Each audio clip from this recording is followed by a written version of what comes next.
Alright, so what we're doing is we're going through the questions, chapter 1 questions. So, yep, he was Simon Finch. Okay? So we're going to turn to page 5 in your book. So, and we're going to look for some imagery when she talks about Macon County being a tired old town. Okay? So, if you'd all turn to page 5, we're going to talk about Macon was an old town, but it was a real tired old town when I first knew it. In rainy weather, the streets turned to red slop. Grass grew on the sidewalks, and the courthouse sagged in the square. Somehow it was hotter then. A black dog suffered on a summer's day, and bony mules hitched to Hoover carts flicked flies in the sweltering shade of the live oaks on the square. Men's stiff collars wilted by 9 in the morning. Ladies bathed before noon and after their 3 o'clock naps, and by nightfall they were like soft tea cakes with frostings of sweet sweat and sweet talcum. People moved slowly then. They ambled across the square and shuffled in and out of the stores around it and took their time about everything.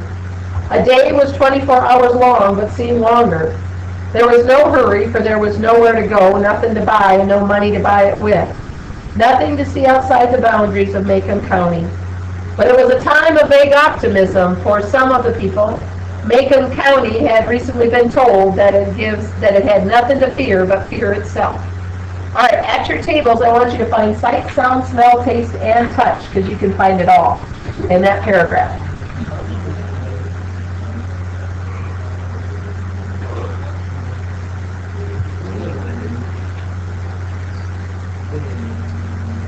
Use that width, that would be clear. Think about all of your senses: sight, sound, smell, taste, touch. You got ears, you got eyes, you got nose, you got mouth, and you got hands.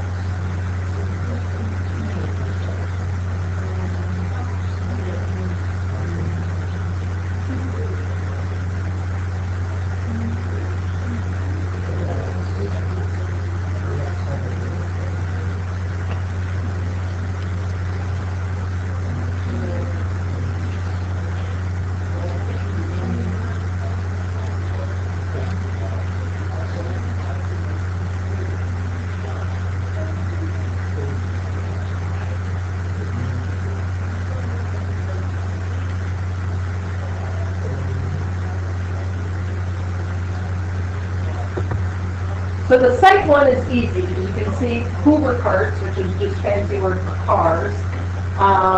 So there's lots of things, red slop, anything that's got anything to do with color, okay? So what would be some touch ones? Because I think that would be a really hard one.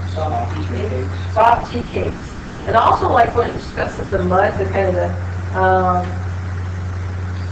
yep.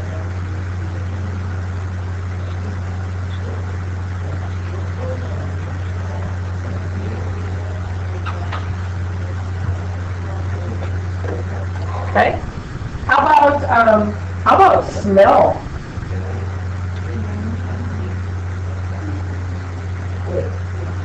I bet you guys know smell if I would say talcum. You guys all know what baby powder smells like, right? That's talcum. So talcum would be this. That would be a smell. Would that be taste? Well, usually, sometimes, yep. Another touch kind of thing would be sweltering. We're supposed to have this idea of how hot it is.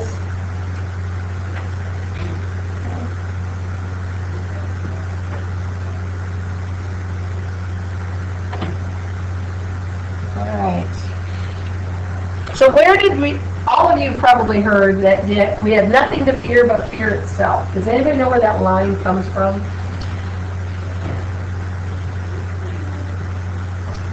You can write FDR if you want. Okay, FDR probably just said this in January of 1933. So I want you to put 1933 behind it, because that's telling you that this is the summer of 1933. Because it says we've been recently told that we have nothing to fear. So this was right when the Depression is just getting started, and Franklin Delano Roosevelt is telling them, you know what, we're going to get through it. Okay. So now let's take a moment and tell us a little bit about what we've learned. So Atticus is the only one that doesn't have a nickname. So who is Atticus? Father. What else did you learn? Lawyer. What else have we learned? Single father, right? What is something that he did for his younger brother that kind of tells us a little bit about his character? He paid for his brother to go to medical school. Right? Yeah, generous. Or he also is kind of like, he leaves the kids kind of alone. They kind of figure out their own things. But notice that they don't call him Dad. And we're going to discuss a little bit later why they don't. I don't know about you, but I would never walk up to my dad and call him Mike. If I did, I probably would duck then first, or try to run very quickly. But yeah, my dad's dad. He's not Mike to me. He is, But we're going to find out that there's a reason that they do that. What's Jim's real name? Jeremy. But they all call him Jim. How much older than Scout is he? 4 years. So he is nearly 10. Okay? So the beginning of the book tells us when he's nearly 13, he breaks his arm bad. So we know that this book is going to go across about 3 years. Okay?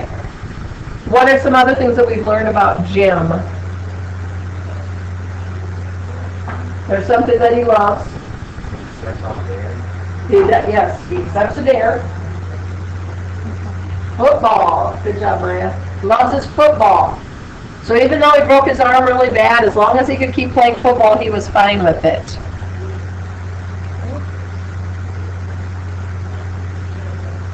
All right. Scout is our narrator up here, and her real name is Jean Louise. She's 5, or nearly 5. But you get this feeling that she's an old soul in a little body. Now, there are going to be incidences where we're going to really see that Scout is a kid, because we're going to see some stuff that she's not going to know. A little bit of dramatic irony. Okay? But then we learn about Calpurnia. I'm going to put her in the family. Cal, or Calpurnia, is who? The cook. Okay? It doesn't say here now, but it will say that she is black. Okay? And it is important to understand that, I don't know about how I told you I read this book so many times, but in my head, Calpurnia is still a round woman. I picture her round. She's not. It keeps telling us that she's all angles and elbows, so she's actually a really skinny, tiny little thing. But I don't know why. I always picture Calpurnia as a round woman. Okay? Scout does not know any other person other than Calpurnia. So in Scout's mind, and Calpurnia's the one that disciplines her. She's the one that spanks her bottom when she doesn't. And it sounds like they have some pretty good fights. And Calpurnia always wins. So it doesn't take brain surgery. Calpurnia is Scout's mom, right? That's her mom. And just like little kids always fight with their moms. Okay? What have we learned about Scout's mom? Well, she's dead, but we do learn some things. How much younger than Atticus was she? Do you guys remember? It's like 15 years. Yep. And she died suddenly of a heart attack, which ran in their family. And Jem remembers her. This Scout doesn't.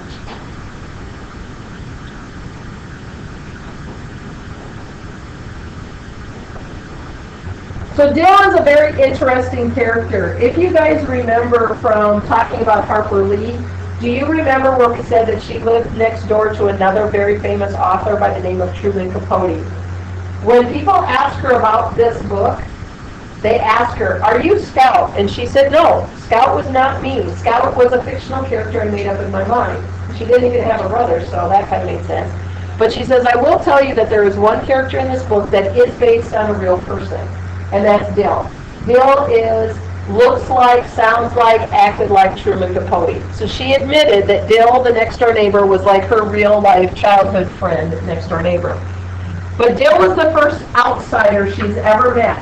Everybody else that she knows is from makeup, and she's got a really small world, just like every little elementary school kid. Their world is very small. They don't think George doesn't have school because of weather. Nobody has school. The entire world doesn't have school, okay? So she's like every typical little 5-year-old. Her world is her world. So how is Dill an outsider from anybody she's ever met? He's not from Macomb. Where's he from? Meridian, Mississippi. He's from Mississippi. So he's not even from Alabama. He's from Mississippi. Oh my gosh. I don't like he's from Minnesota. What does Dill not have that she can't understand? They're kind of getting to know him. He goes, I can read. Shoot, Scout here's been reading since she was 4 and a half. Direct Cutie for 7, going on 7.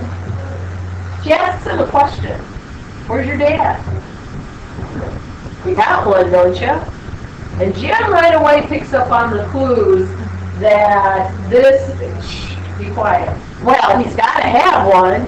Well, we kind of maybe can figure out that dad is not around. Where she can say, my mom died.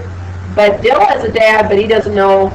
So we're going to find out that we can't believe too much that comes out of Dill's mouth, too, because Dill's a really good liar. Okay? But he's got a dad. But he doesn't have a dad, but he's going to lie about him all the time.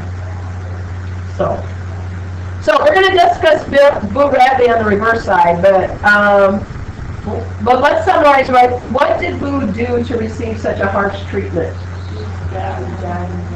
Well, before that. So the first 15 years that he's in the house. What did he do to the sheriff? And he and his buddies did. Oh, they put him in like a porta potty and then like. So the first thing they did was they stole a car and they drove it backwards around uptown. Okay? The cops started chasing him and then they locked him in the outhouse. Okay? Kind of a good-natured, kind of a prank. It wasn't a bad joke, right? It's something that we're laughing at. But Mr. Radley was so mortified that his son did something so awful. What did he do with his son? Locked him in the house for 15 years. Then what did he do? Stabbed him in the leg with scissors. And then they put him in the basement of the courthouse, and he was there. And finally he came home. Okay? So this entire, so the beginning of the book is talking about Jim breaking his arm, but they say what started it all, and then they kind of come to the agreement that what started it all was trying to make Boo Radley come out. So here they are. Dill's going to be fascinated with Boo Radley, and he's going to keep trying to get him to come out. So what was the dare? To get him out. No, they weren't trying to get him out at that time. Just to touch the house. I will give you 2 tongue twists and a gray ghost if you run up and touch the house. How long did it take Jim to take the dare? Couple days. It took him a lot. 3 actually. It took him 3 days to go up and slap that house. And in order to win that house, what did he get in exchange for it? Yeah, so look on page 14, because we're going to start reading here in just a minute here, but it was the Great Ghost. So this is a symbol here. Okay, what is Arthur Radley's name? Boo. He hasn't come out of his house, so he's kind of like a hermit, and they're running and going after a book called The Gray Ghost. Now I'm going to tell you right now that The Gray Ghost is an actual book. It wasn't something that she made up for the purpose of this. Okay? But here is a little foreshadowing. They go up, he slaps the house, he comes running back. The old house was the same, droopy and sick. But as we stared down the street, we thought we saw an inside shutter move. Flick. A tiny, almost invisible movement. And the house was still. So, is Boo Radley watching the kids or not? Right? All right, so we're not going to actually look them up, the quotes there, but the page numbers are there. So we're going to learn a lot about Boo Radley in this first chapter, and so we're going to decide what they tell us of how the neighborhood views Boo. Obviously, we don't know about Boo because all we know about Boo Radley, Arthur Radley, is what Miss Stephanie Crawford tells us. So here's the first quote. What do we learn about Boo when we hear the statement, when Dill first gave us the idea of making Boo Radley come out? What pieces of information did that give us? Make him come out. Well, he hasn't been out. So our first piece of information that we learned is that he's stuck inside. For whatever reason, he's inside the house. Now, like Levi is like, I don't know whether to say he's locked in, is he choosing to stay in? We just know he's in. And that these kids have never seen him come out. Okay? The Radley place was inhabited by an unknown entity that the mere description of whom was enough to make us behave for days on end. So if you were naughty, Derby Lynn, if you're not good, I'm going to send you over to the Radley house.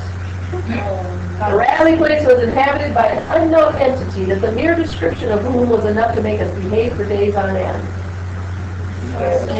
Yeah, they used them to scare people. Kind of like the boogeyman. Hey, look, you don't go to bed, I'm going to tell the boogeyman to come out and get you. Which would be awful parenting, by the way. But they used him like they did the boogeyman.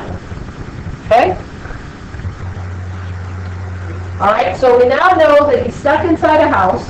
The town used him as a boogeyman. The Radley place fascinated Dill. Inside the house lived a malevolent phantom. Malevolent means evil. Any stealthy small crimes committed in Macomb were his work. So now what have we learned about him? Anything bad that happened in the town, whose fault was it? His. Whether he did it or not, right? So he was seen as evil and he committed crimes.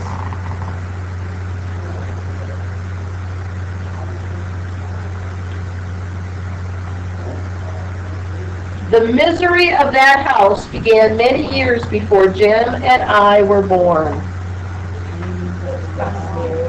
Yeah, that house has been sad, or misery to me is even worse sad, almost like it's torture. But it's been for a long time. So whatever's been going on with Boo has been going on for longer than these kids have been alive. So this family has a tradition of misery. I don't know, how would you describe it? Misery is not really sad. Painful sad? Yeah. But misery is such a powerful word. One night, the boys backed around the square in a borrowed flivver, resisted arrest by Macomb's ancient beetle. So here's the crime they committed. Remember what a flivver is? A what? A car. So they backed the car around the corner, and then yeah, don't steal a car and go forward. But you have to understand that this is back in the time when people didn't have a lot of cars. So I've always thought that the kids didn't know how to operate it. So they got them stuck in a gear, and that's just the way it was. That's always been the way I thought about it. Okay? So, again, was it serious? It's just like mischief, right? But then the next quote, number 6, Mr. Radley would see to it that Arthur gave no more trouble. What are we learning about the family right now? It's going to be bad. I don't know about you, but Mr. Radley makes me nervous. He's a scary guy. Well, number 7, Mr. Radley's boy wasn't seen for 15 years. Okay? So he went from about 16, 17 to 32, guys. He never came out of the house. You know what, you're asking a question that people ask me every year we read this book. I don't know what Mr. Radley does to keep Arthur in there. I don't know. Yeah, my dad said nothing to do when I was 18. Just walk out. Yeah, exactly. I don't know why. So it makes you wonder what Mr. Radley has done to keep him, scare him so much that he never leaves. Okay? Number 8, the neighborhood thought that when Mr. Radley went under, Boo would be coming out, but it had another thing coming. It says thing. So what does it mean Mr. Radley went under? When he died. But when he died, did Boo come out? No. So something beyond Mr. Radley is keeping him in that house. That's a possibility. The kids might be trying to get somebody else that's not there. They saw the treasure. They saw a shutter, but that could have been Mrs. Radley. Or a brother, because remember Nathan Radley is his brother. Okay. So remember, Dad dies. Everybody thinks Boo's coming back out. But Nathan Radley, the brother, comes home and kind of takes over where the dad left off. Okay. Boo was about 6.5 feet tall and dined on raw squirrels. So do you think that the legend of Boo Radley's gotten to the point where it's almost a little bit ridiculous? Yeah. Right. So the legend grows is the way I always look at that one.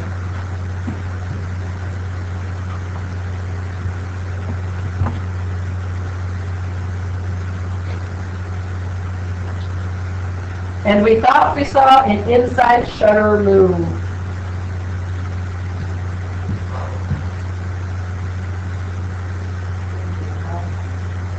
There you go. So we're gonna, I'm gonna pick up where chapter 3 is. So chapter 2 is about her going to school in September. What grade does she start? First. We need to talk about that. Kindergarten didn't start until in the 1960s.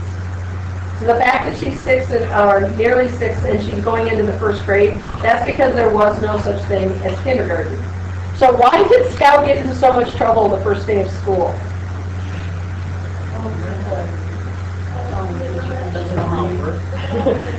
She's kind of a little Miss Know-It-All, but the kids make her. It's like, Scout, you tell her, you tell her. So she did. Okay, that's because Scout kind of lives in a house full of adults, and so she doesn't kind of know what it is to be a kid. So she didn't know to keep her mouth shut. So every time they said, "Well, you tell her, you tell her," she kept getting into trouble. Okay, and her biggest trouble, of course, was with dear old Walter. Walter got into trouble because Walter didn't have a lunch. And the teacher was going to give Walter a quarter, but Walter wouldn't take the quarter because he doesn't take anything. He doesn't take anything he can't pay back. And he's probably never seen a quarter in his life because they're so poor, and so he's not going to take it. And she doesn't understand, and so Scout tries to tell her, and Scout tells her in kind of the worst way. She stands up, "Well, he's a Cunningham," and sits back down. And it's like, well, what does that mean? And so she thinks she's being helpful, but the teacher kind of looks at it as she's kind of like being a little sassy. And so then she holds out her hand, and she's supposed to get her hand smacked, and it's like, oh, well, and she just goes like, what was that? And then the whole room laughs, and then that embarrasses the teacher. You have to imagine the teacher is very, very young. And so then she ends up going and sitting in the corner, okay? And so, yeah. And so if you will turn to page 22, we're going to pick up that. So that was just Scout's morning. It doesn't even have the afternoon. So back in the 30s, you always went home for lunch, and you always got an hour. Okay?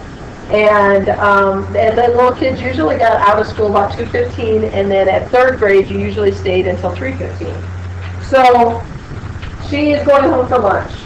Okay? Page 22. Catching Walter Cunningham in the schoolyard gave me some pleasure, but when I was rubbing his nose in the dirt, Jem came by and told me to stop. "You're bigger than he is," he said. "He's as old as you nearly," I said. "He made me start off on the wrong foot." "Let him go, Scout." "Why?" "He didn't have any lunch," I said, and explained my involvement in Walter's dietary affairs. Walter picked himself up and was standing quietly listening to Jem and me. His fists were half-cocked as if expecting an onslaught from the both of us. I stomped at him to chase him away, but Scout put out his hand and stopped me. He examined Walter with an air of speculation. "You're daddy of Mr. Walter Cunningham from Old Sarum?" he asked, and Walter nodded. So it's kind of like, "Are you from Little Rock?" Walter looked as if he'd been raised on fish food. His eyes, as blue as Dill Harris's, were red-rimmed and watery. There was no color in his face except at the tip of his nose, which was moistly pink. He fingered the straps of his overalls and nervously picking at the metal hooks. Jen suddenly grinned at him. "Come on home to dinner with us, Walter," he said. "We'll be glad to have you." Walter's face brightened and then darkened. Jem said, "Our daddy's a friend of your daddy's. Scout here, she's crazy. She won't fight you anymore." "I wouldn't be too certain of that," I said. Jem's free dispensation of my pledge irked me, but precious noontime minutes were ticking away. "Yeah, Walter, I won't jump on you again. Don't you like butterbeans? Our Cal's a real good cook." Walter stood where he was, biting his lip, and Jem and I gave up, and we were nearly to the Radley place when Walter called, "Hey, I'm coming!" When Walter caught up with us, Jem made pleasant conversation with him. "A Haynes lives there," he said cordially, pointing to the Radley house. "What's a Haynes?" That's Southern for something. A haunt, so like a ghost. "Ever hear about him, Walter?" "Reckon I have," said Walter. "Almost died first year I came to school and ate them pecans. Folks said he poisoned them, and put them over the school side of the fence." Jem seemed to have little fear of Boo Radley now that Walter and I walked beside him. Indeed, Jem grew boastful. "I went all the way up to his house once," he said to Walter. Anybody who went up to the house once ought to not still run every time he passes it. Man alive. Anybody who went up to the house once ought to not still run every time he passes it, I said to the clouds above. "And who's running, Miss Priss?" "You are, when there ain't nobody with you." By the time we reached our front steps, Walter had forgotten he was coming here. Jem ran to the kitchen and asked Calpurnia to set an extra plate. We had company. Atticus greeted Walter and began a discussion about crops neither Jem nor I could follow. "Reason I can't pass the first grade, Mr. Finch, is I have to stay out every spring and help Papa with the chopping. And there's another in the house now that's field size." "Did you pay a bushel of potatoes for him?" I asked. But Atticus shook his head at me. So remember when she asked at the end of chapter 1 about how you pay for things and you pay for them with potatoes? So when he says about field size, that means that they have about a 3-year-old that can now start doing field work. So that's why he hasn't been passing first grade, is he's been working. While Walter piled food on his plate, he and Atticus talked together like two men, to the wonderment of Jem and me. Atticus was expounding upon farm problems when Walter interrupted to ask if there was any molasses in the house. Atticus summoned Calpurnia, who returned bearing the syrup pitcher. She stood waiting for Walter to help himself. Walter poured syrup on his vegetables and meat with a generous hand. He would probably have poured it in his glass of milk had I not asked what the Sam Hill he was doing. The silver saucer clattered when he replaced the pitcher, and he quickly put his hands in his lap. Then he ducked his head. Atticus shook his head at me again.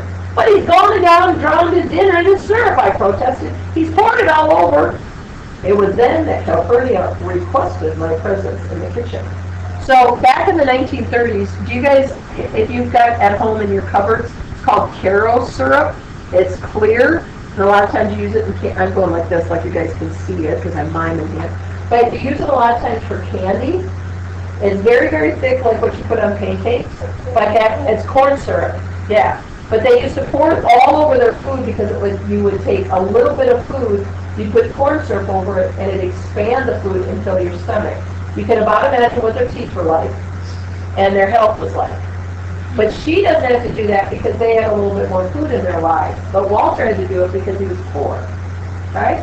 So, and before we judge, I've seen some people put some really weird ketchup on weird things. I'll do it. Yep. All right. So here's the part of where I told you that this was a banned book. Here's one of the reasons that the book is banned in the South. Let's see if you can figure it out. It was then that Calpurnia requested my presence in the kitchen. She was furious. And when she was furious, Calpurnia's grammar became erratic. When in tranquility, your grammar was as good as anybody's in makeup. Atticus said Calpurnia had more education than most colored folks. When she squinted down at me, the tiny lines around her eyes deepened. "There's some folks who don't eat like us," she whispered fiercely. "But you ain't called on to contradict them at the table when they don't. That boy's your company. And if he wants to eat at the tablecloth, you let him. You hear? He ain't company, Cal. He's just a coming here. Hush your mouth. Don't matter who they are. Anybody sets foot in this house, you're company. And don't let me catch you remarking on their ways like you so high and mighty. Your folks might be better than Cunningham, but it don't count for nothing the way you're disgracing them. And if you can't act fit to eat at the table, you can just go sit here and eat in the kitchen." And she sent me through the swinging door of the kids' dining room with a stinging smack. So why was that such a controversial section of the book?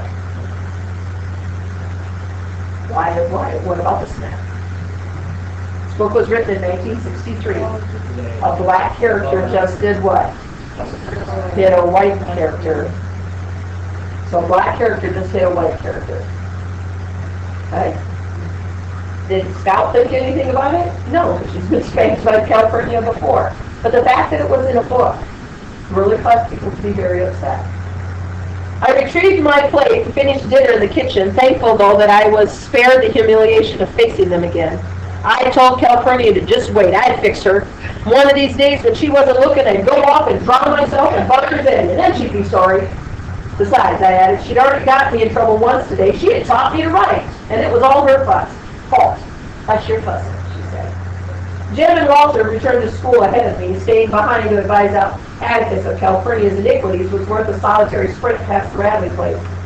She likes Jim better than she likes me anyway, I concluded, and suggested that Atticus lose no time in packing her off. Have you ever considered that Jim doesn't worry her half as much? Atticus's voice was flinty. I have no intention of getting rid of her now or ever. We couldn't operate a single day without Cal. Have you ever thought about that? You think about how much Cal does for you, and you mind her, you hear? I returned to school and hated California steadily until a sudden shriek shattered my resentments.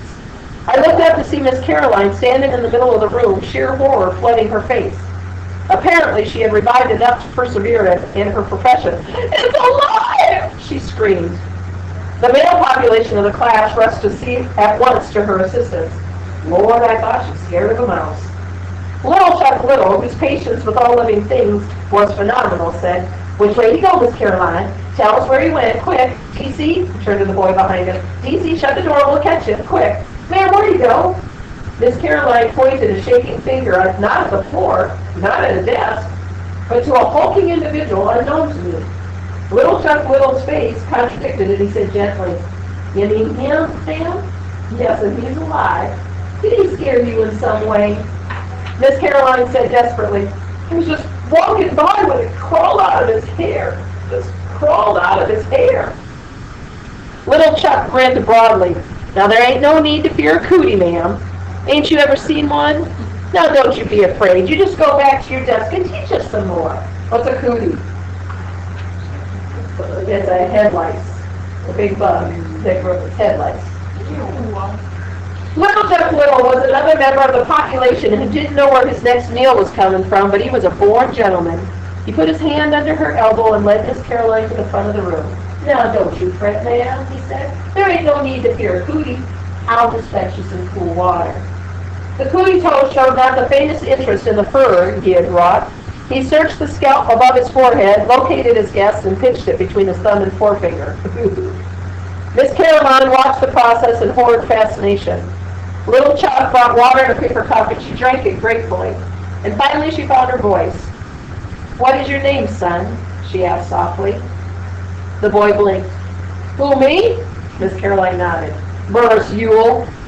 Miss Caroline inspected her roll book. "I have a Ewell here, but I don't have a first name. Would you spell your first name for me?" "Don't know how. They call me Burris at home." "Well, Burris," said Miss Caroline, "I think we'd better excuse you for the rest of the afternoon. I want you to go home and wash your hair." And from her desk she produced a thick volume, leafed through its pages, and read for a moment. "A good home remedy for Burris, I want you to go home and wash your hair with lye soap. When you've done with that, treat your scalp with kerosene. What for, missus? To get rid of the cooties. You see, Burris, the other children might catch them, and you wouldn't want that, would you?" The boy stood up. He was the filthiest human being I'd ever seen. His neck was dark gray, the backs of his hands were rusty, and his fingers were black deep into the quick. Your quick is all the way down to where the half moon is on your fingernails. So that means he's dirty all the way down to there. He peered at Miss Caroline from a fist-sized clean space on his face. No one had noticed him, probably, because Miss Caroline and I had entertained the class most of the morning. "And Burris," said Miss Caroline, "please bathe yourself before you come back tomorrow." The boy laughed rudely. "You ain't sending me home, missus. I was on the verge of leaving. I'd done my time for the year." All right. So what I'm going to have you do is read the rest of chapter 3 for tomorrow, okay? And I'm going to have you also tackle 4. Okay? So you're gonna go from 27, you get about 11 pages a little bit, okay? Again, you're gonna go to page 40. If you want me to read, come up here at quarter to 8 or 10 to 8.